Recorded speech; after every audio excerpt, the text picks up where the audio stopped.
From a man who turned a gas station into an active war zone when cops tried to arrest him, to a driver who pulled over for fuel and decided shooting at police was the next logical step, to a fool who learned the hard way that bad attitude plus bad decisions equals body bag.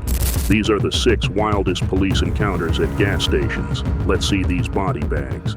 August 9th, 2018, John Terry Chapman Jr., 34, was parked at a Tulsa Quick Trip when officers noticed his Chevy Equinox had a license plate that didn't match the vehicle, a fix-it ticket at best. Instead of cooperating, Chapman turned a routine traffic stop into a war zone because nothing says innocent like acting like a cornered raccoon. Officers tried to identify him, but Chapman refused, argued about jurisdiction, and generally made everyone's job harder for absolutely no reason.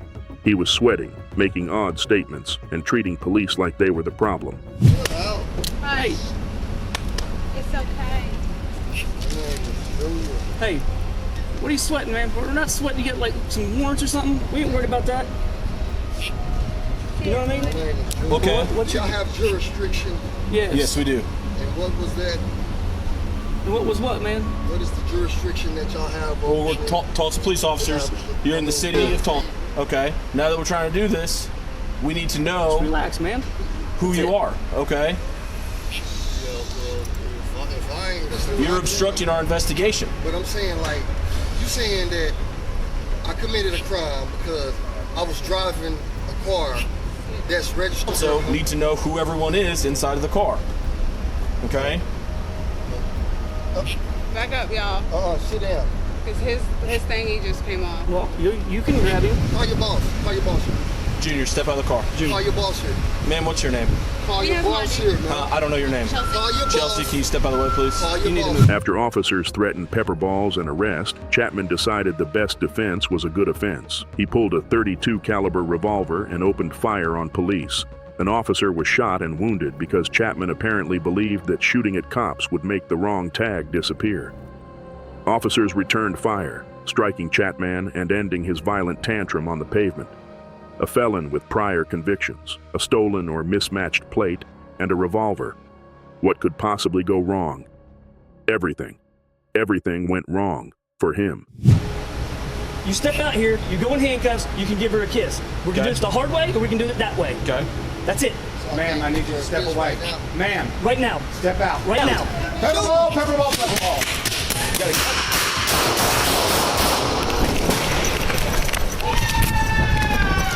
I don't see him, Sarge! He looks down. Hey, I'm gonna move around, Sarge. We don't see him! I don't see him! You got anything right there? I can't see him. I just have a window. Looks like someone's down, but I don't know. Danielle! Somebody else. Danielle! Okay, I see his hand. I know, stand by, relax.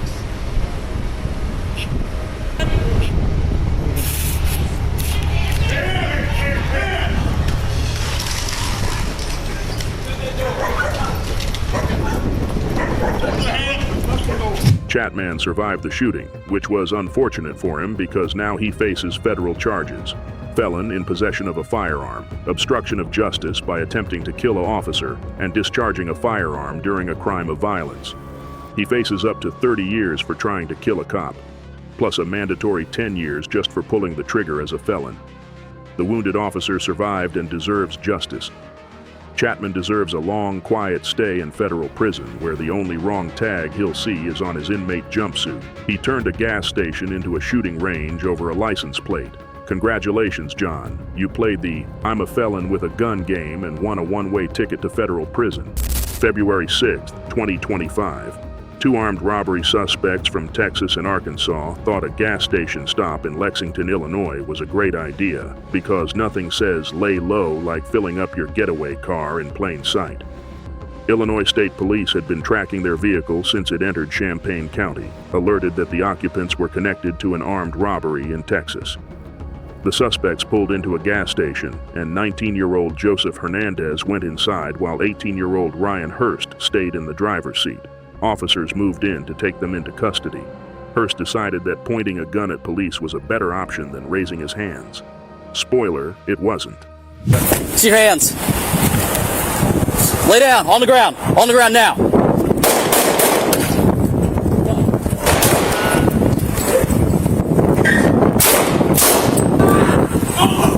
Hands up now!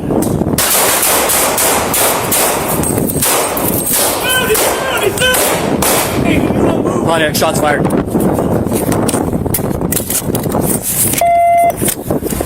You see anything? Is he moving at all? His eyes are open.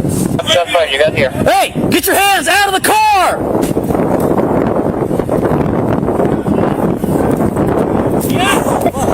We got one. Officers fired shots, striking Hurst, who suddenly discovered that bringing a gun to a police arrest is a terminal career move. He collapsed in the vehicle, bleeding, and probably rethinking every life choice that led him to a gas station in Illinois with a bullet in his body. Officers surrounded the car, pleading with him to roll out and get medical help, warning him that if he stayed, he would bleed out and die. Hurst eventually dropped the gun, kicked it away, and surrendered, because apparently getting shot changes your attitude about cooperation. Yes! Now, subject has gun in hand. See the gun? Subject has gun in hand. Right hands empty! Left hands empty! Cover me.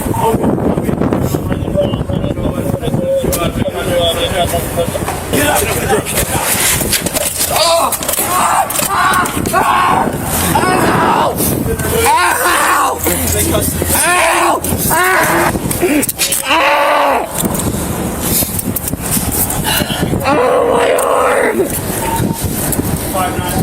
My fucking arm!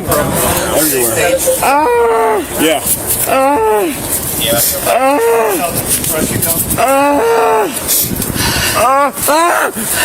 Hurst was transported to the hospital in stable condition, alive, but facing federal charges for armed robbery and shooting at police.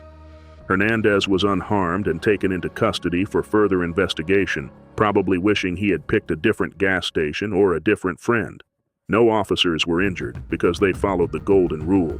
When someone points a gun at you, shoot back.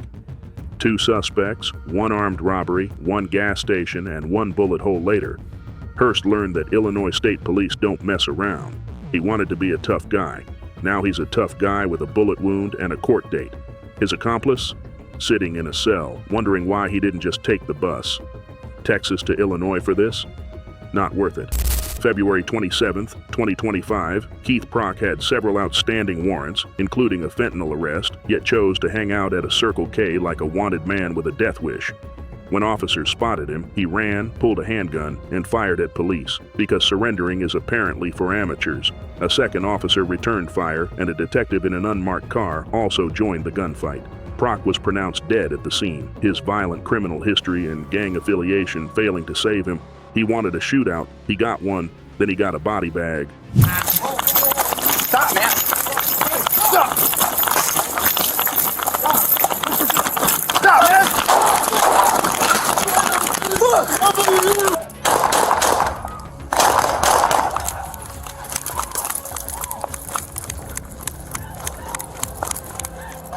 Get the fuck back! Get back! Get out! Get on the radio. Fuck. Fuck, I can't get on the radio. Hold him.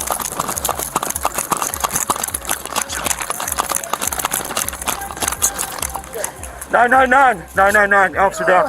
One officer was shot and taken to the hospital in stable condition, alive, but probably wishing he had called in sick. Prock died at the scene, proving that running from cops with a gun is a terminal career choice. He had outstanding warrants, a firearm, and 0 survival instincts.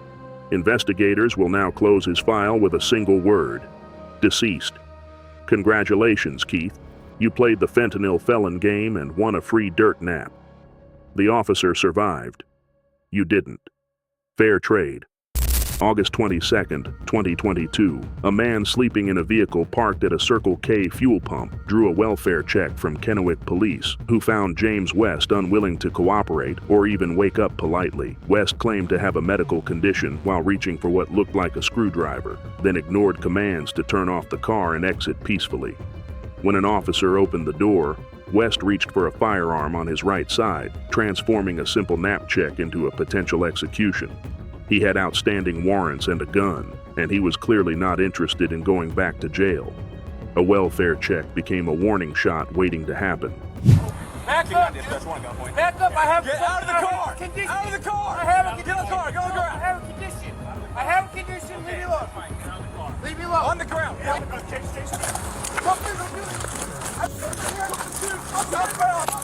Northbound or CCB. I have a gun in my hand. Don't do it. Drop the gun. King 911 dispatch. He's got a gun. Get on the ground. Drop the gun.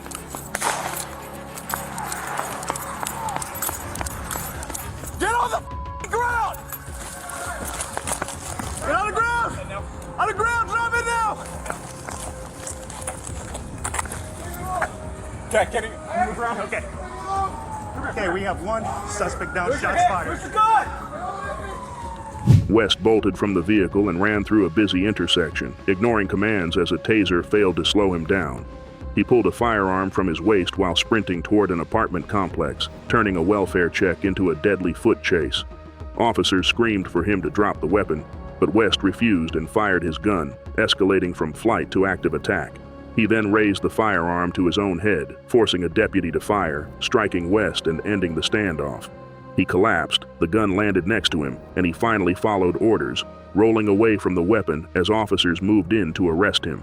Okay, coming over your side. Ready? Okay. Jag, the holster up.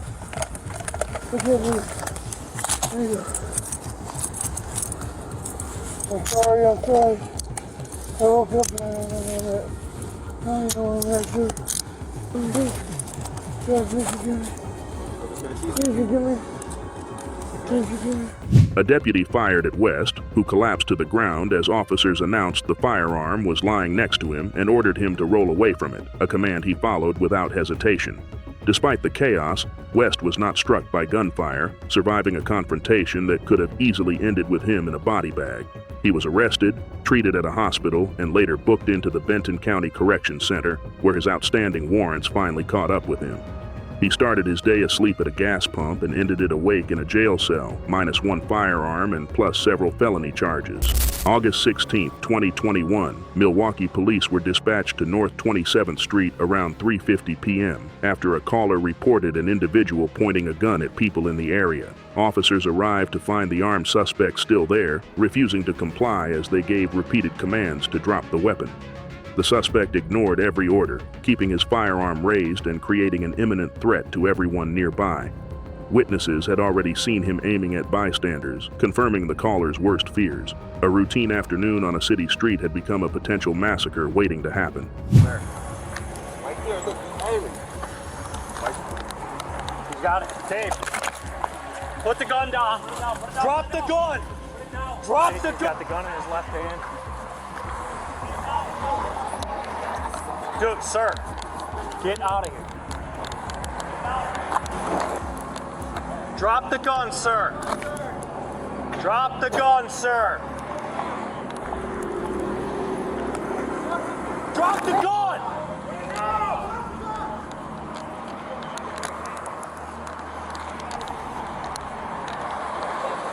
Run for me, please. Stay.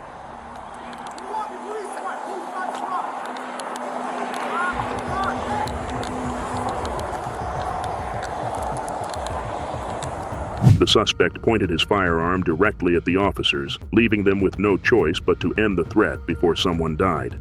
3 officers discharged their weapons, striking the suspect multiple times as he continued to pose a deadly danger. Despite the gunfire, officers immediately shifted to life-saving mode, rendering medical aid to the man who had just been aiming a gun at them. The suspect's firearm was recovered at the scene, confirming what everyone already knew. He was armed, dangerous, and unwilling to surrender. He was given every chance to drop the gun. He refused. He made his choice. He's still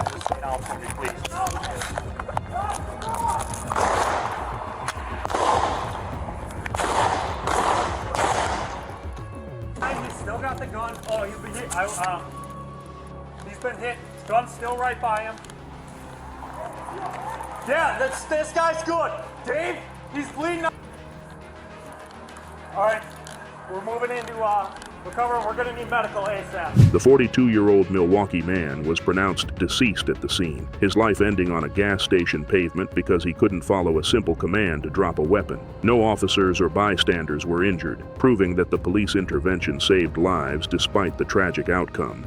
The 3 officers involved, ages 32, 26, and 29, with over 4 years of service each, were placed on administrative duty as standard protocol.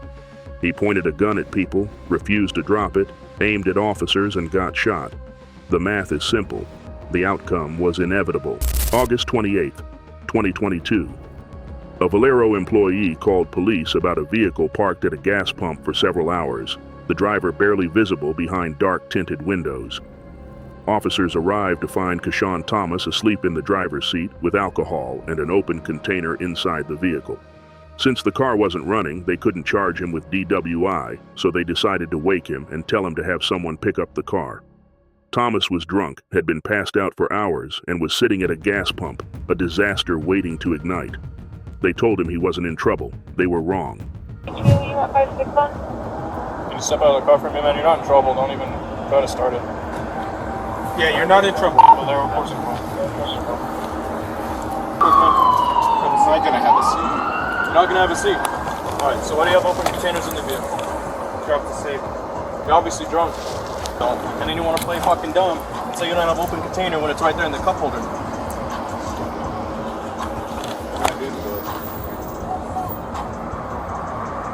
Yeah, you could have hurt yourself. Am I hurting anybody? No, you guys caught me at a right time. Yeah, it's a right time. Neither are you. Look at you right here. Yeah, well, fuck, I had to get my ass fucking beat. Okay, what's your name? You're detained right now. So what's your name? Immediately, he starts with the attitude, so I give him... You gave me an attitude, it's so right. therefore I'm You going to can say give what you him an want. attitude. You can say what you want. It's on camera. We agree, so... Don't want them to tow it, because they can call the tow truck and call No one ain't getting tow that shit. Well, the gas station can tow it. Yeah, that's No why one we're ain't saying. getting tow it. Thomas argued with officers as they tried to help him avoid a tow, refusing to sit down and growing more heated by the minute. He admitted having a weapon in the trunk and handed over a loaded gun magazine from his pocket, which should have been the first red flag. Officers let him sit in the driver's seat to search for his phone, directing him to grab it and exit quickly. After 30 seconds, an officer shouted that Thomas had a gun. The situation shifted from a drunk driver welfare check to a lethal confrontation in the blink of an eye. Gun! Hey, 613P, shots fired! Hey, 613P, get supervision. Star 4355, we got one down. So we're going to be right in front of the Valero. Just cover me. Step that way. Go. I'm going to step that way. Why the fuck, dude? It's okay, boys.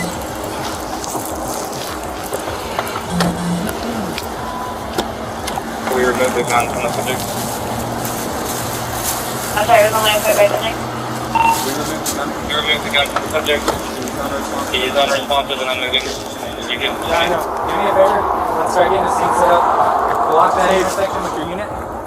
Catch him where it comes in from Golden Corral. Block that section off.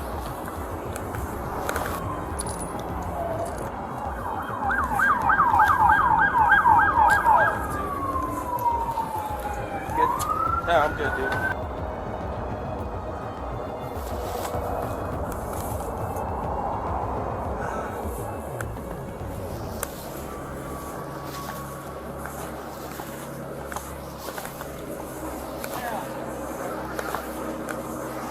All 3 officers discharged their handguns, striking and killing Thomas as he produced a gun and began pointing it toward them. A loaded handgun was recovered in the driver's area and a magazine was found on the seat, proof that Thomas had armed himself during that 30-second window. Investigators later discovered no phone in the car, meaning Thomas had lied about why he needed to get back inside.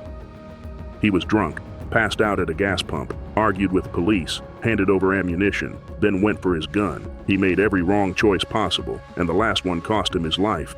The officers went home. Thomas went to the morgue. A tow truck would have been cheaper,